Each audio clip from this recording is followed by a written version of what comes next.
I'm proud to announce that my first video of 2021 is actually a video on Ninjago Season 15, and not just anything about Ninjago Season 15, but something that a hardcore group of Ninjago fans go crazy about, and that is set images. We have preliminary set images for the Season 15 wave releasing this year in the summer, and unfortunately I can't show you guys these images in the video. However, I will be posting all these images onto my Instagram page, so if you guys do want to go down in the link in the description below and send me a follow and look at these images, you're more than welcome to. It's going to be the very first top link in the description. But let's get into it, because we have 5 main sets for the main season, Season 15 of Ninjago, and then we have 2 legacy sets, one being a junior set, which I don't really care much for, and then we have a remake of the Ultrasonic Raider, which looks really good. So let's start off with the cheapest looking set,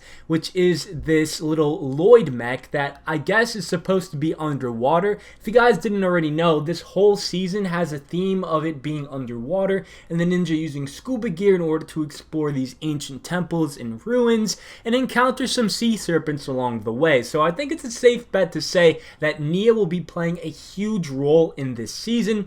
But this set, nothing really major stands out to me at least. It really just looks like a decent, cheap, affordable set where you get Lloyd and a sea serpent. The next set that I'm actually going to be talking about is this weird looking J car, but I guess it's supposed to like drive underwater, which is kind of bizarre, but it does come with J, and he has some kind of gun, but I'm assuming there's like a harpoon attachment on it, so he's not actually going to be shooting bullets at these guys, but rather harpoons. And the main villains of this season are actually going to be, I guess, hydro snakes, or really just sea serpents, right? And these snakes reuse the same molds as the snakes that we saw in Season 11, being the fire snakes. So Lego is kind of cheaping out here, but it's okay because they are pretty solid molds.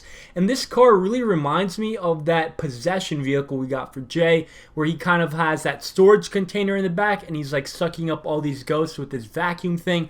It's a pretty weird set back in possession, and this one is no different. Next up, it looks like we have an underwater bounty, and it's really been transformed into this really pristine white underwater submarine.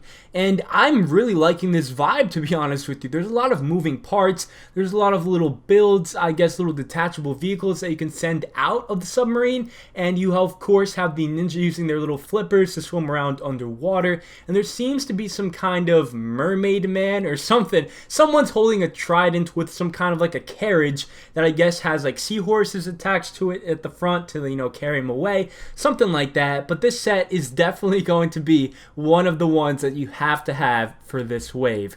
Next up, we actually have something pretty epic. We have an underwater dragon, and if I'm not mistaken, this set I believe is going to retail for $50 in the United States, and I think its piece count has over 700 pieces, which brings it down to a very convenient price per piece ratio.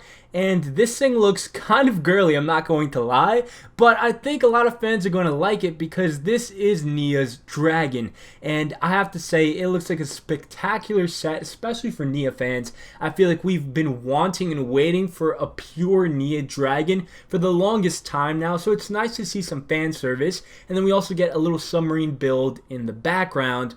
And then we have the flagship set of the wave, which is this underwater looking temple, and it comes with this gigantic sea serpent that kind of gives me these Great Devourer vibes, but it is so well designed. I'm truly in love with this set, guys. It really gives me some Lego Atlantis vibes, and I cannot wait to get my hands on this thing. It also comes with, it looks like Kai's submarine because it does have some yellow and red undertones.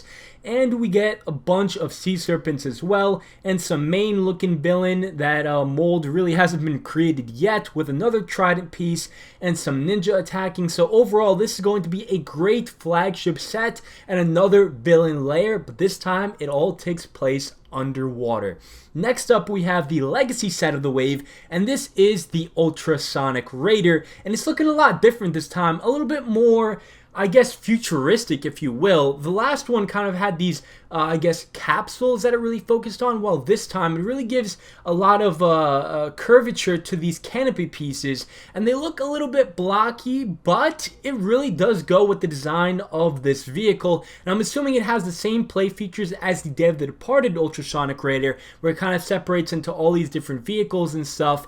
And I'm really liking this set. We don't know what the villains are going to be for this one, but I'm assuming they're going to be some snakes, if you will. I would hope so, but who knows. And then the final set is this Juniors set with Kai's motorbike, and he's attacking Ratla. And I think we have gotten Ratla before in another Junior set, so there's really nothing new here. But I am very excited to hear what you guys think about these sets down below in the comments section. Please let me know what you guys think, and head over to my Instagram to see all these images, and I'll catch you guys in the next one.